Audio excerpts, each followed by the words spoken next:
This is our last step to handle, for now, the form module.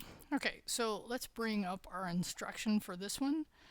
And this one will be to add a function to get the radio inputs. And in order to say why we have to, let's go look at our code.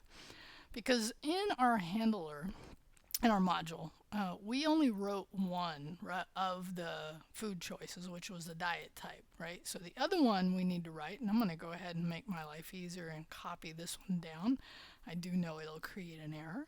So what I'm going to do here is I'm actually going to also define, just to be clear, right, is I need this group. Okay, so I need to do query selector all. I need to find which of these has the dot checked on it. Okay, so in this case, again, your errors are good to understand how to find them. So let's go back to the code. So what I'm going to have here is, right, so I'm going to define a variable here. I'm going to say food packaging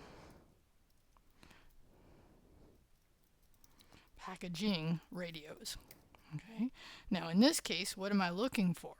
Okay, so this should be, was it diet type in the element now? And the answer is no. If I look down here now at this next form group, right, I look down into the div and I look down into the label, and I can see this name is food packaging. Okay, so now what I want is the name, but now instead of diet type, I want food packaging, but I also want it to do a query selector all.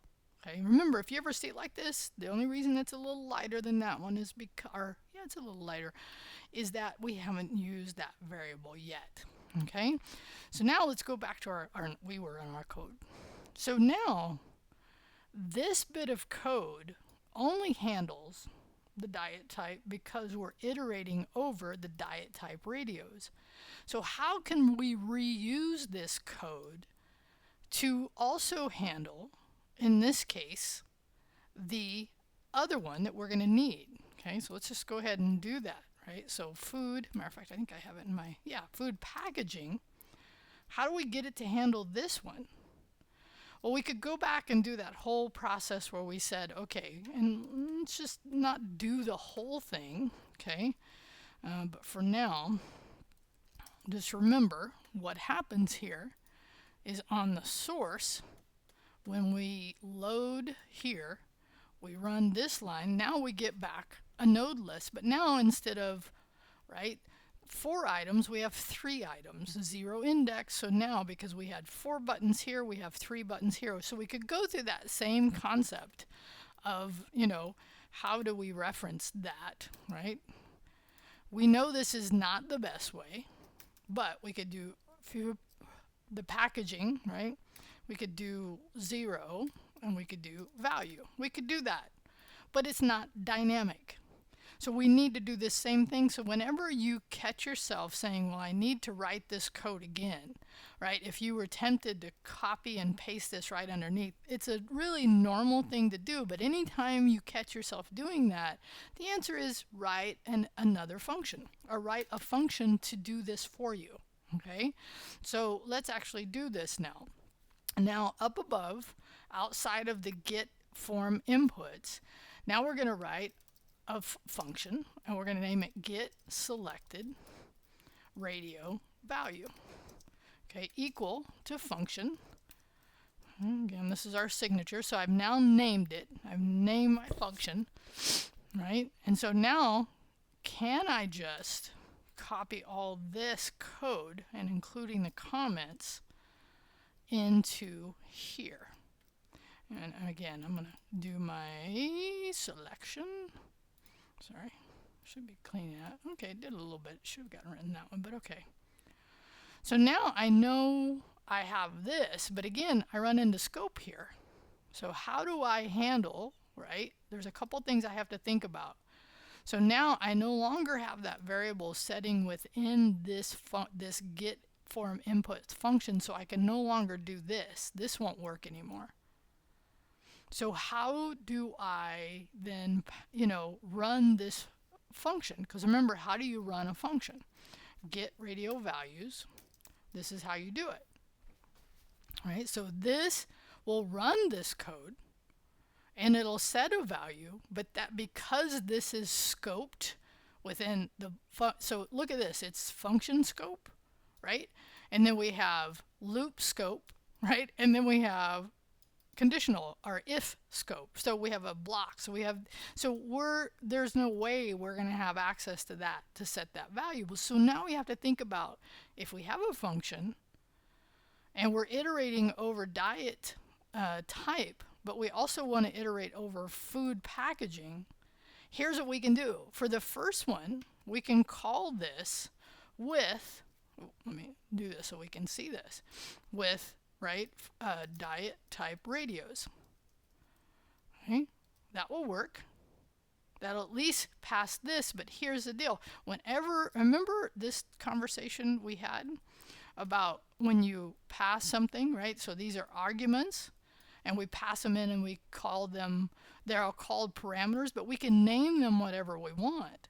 Because we know we're going to need to run this function twice, we're going to give this a different block scope variable name, but it still represents the reference to the node list. And when you read it, sometimes it's like it's a little hard to reason about if you don't understand. What we're doing here is we're going to give it a name, and we're going to call it radio. And again, this is anything I want to name it, right? Radio buttons. And so here, we're going to iterate over radio buttons. Okay, so far so good. Let's actually, well, let's finish coding, because the thing is there's going to be some errors in here because at least we've passed it a dynamic, right? So we're going to call this function is going to be run twice, right? First time we run it, it's going to be run to get the diet types, and the second time we want to run it is we want to get the food packaging, right? So what do we need? And this piece you're about to see, you saw it when we returned the value for form, right? So when we returned here. So this return idea is used so much in JavaScript. I mean, really, most programming languages. So what we can do here is instead of naming a variable, right? And we could just do this, we could just say return the value that we want on the radio. Okay, so let's see this in action now. Okay, so let's actually go back to here. All right, let's get our latest code. Okay, so let's, in this case, we actually have to run it. Let's set a breakpoint here. Okay, so now we're going to call, oh, actually I have one here, which is now I'm here, I'm going to call, I'm going to pass this node list that is a reference to that node list. I'm going to hit step, and inside of here I've called it, right, radio buttons, but it's still that same node list. It's just referenced as or declared as a block scope here. And now I'm going to iterate over, and again you can watch the code as it tells you which one it's looking at. Okay, as soon as it hits this radio check true, now it's going to return. But here's the deal, right? Oh, actually here, where did it error out? It errored out here because we called it and we returned it, but we didn't set up a variable to receive it, okay? And knowing these pieces is like, you know, you'll read code and wonder why they do something. And if you don't know the reasons why, so let's call it diet type. Or let's call it what it was down here. Select diet type. Equal. Okay? So now we can set up a variable here. And then when we set that return value, so let's actually see this run, and we're almost there. Okay, so let's rerun it because we know there's an error right now. Okay. So we know, let's go ahead and do this. Do I have a breakpoint set down here? I do. So let's actually take this one off so we can kind of see the whole thing run. Again, you're going to hear me repeat. I hope you're following along, actually doing this on your own station.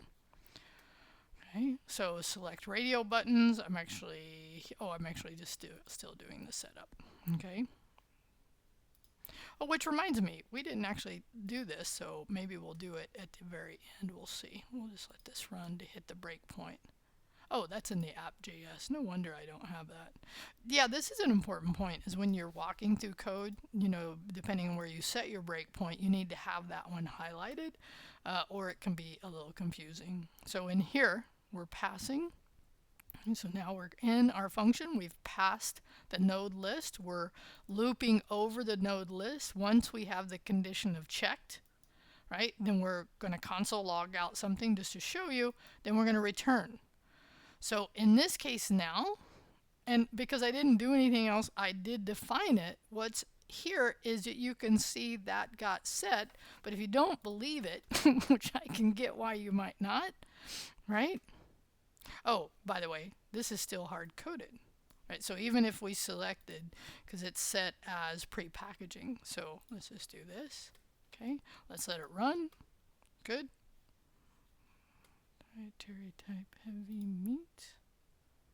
Oh, I must have been because it didn't have vegetarian. Oh, there it is. It did actually. I guess it. When you're changing code in VS Code, if you're not on the most current version, then you don't see your code. So in this case, we do have the vegetarian, and we do have, even though we picked the second option, we do have the pre-package. So the thing we can think about here is why set up a variable, kind of like what we did with the parse int, right?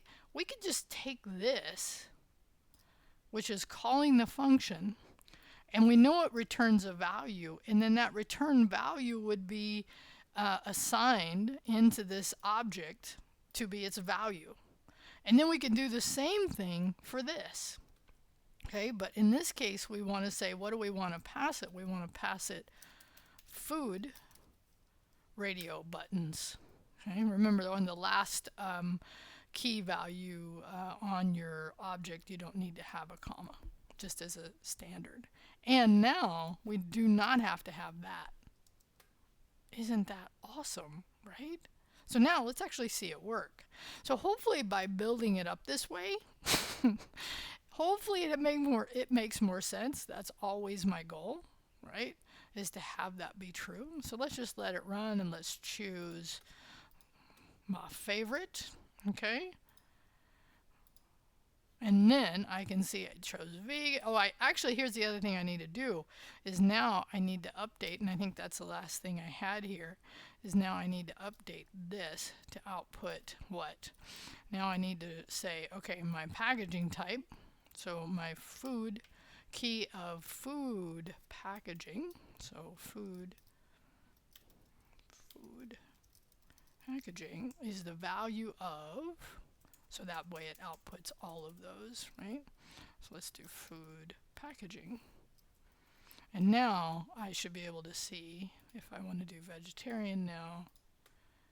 Good, good, good. And that's my object. That's awesome. Okay, so we got it done. Just because it's always good, and you know I like to do this, so do not repeat yourself, right? So and then what we did in this one is we wrote a function to handle this, which is the idea of looping over, right? So this is for, we're going to get the radio buttons. And now this one I definitely want to include. Okay, so the radio buttons, so a parameter, right? So this one has, in this case, right, this is taking in, right, the parameter of radio buttons. Right? And it's returning. Good. So it's returning. So when we're looking at this function, these comments help us understand it's taking in a node list that we've called radio buttons, right? And then it's returning a string, a value of the selected radio button. And I think having all this together should help. And let's go down to the end and figure out what we didn't have. So what else do we need to have here? So we have square input value is equal to, and remember this is the clear, right? Good. And then we could say dietary radio buttons. I believe we could do it like that. Dot checked. I believe that's right. Okay. And oh, actually no, we need to tell it which one. Radio buttons.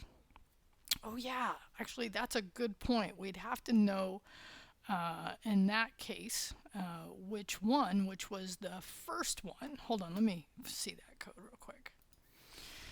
Yeah, so that was fun.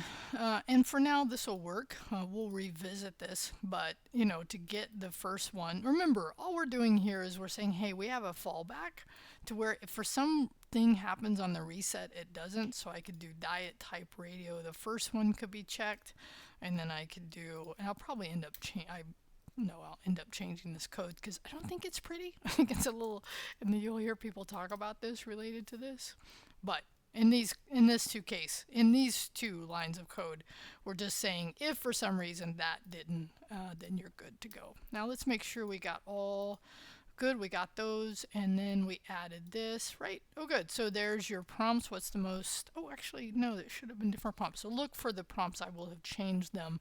I thought I already did. Let me refresh it and see if I actually did change these for the last one. I didn't. Okay, so I will change them, but your commit is this one, and then remember, submit your commit history for this last one. Now that we're there, make sure you do your push. All right, time to move on to week 4.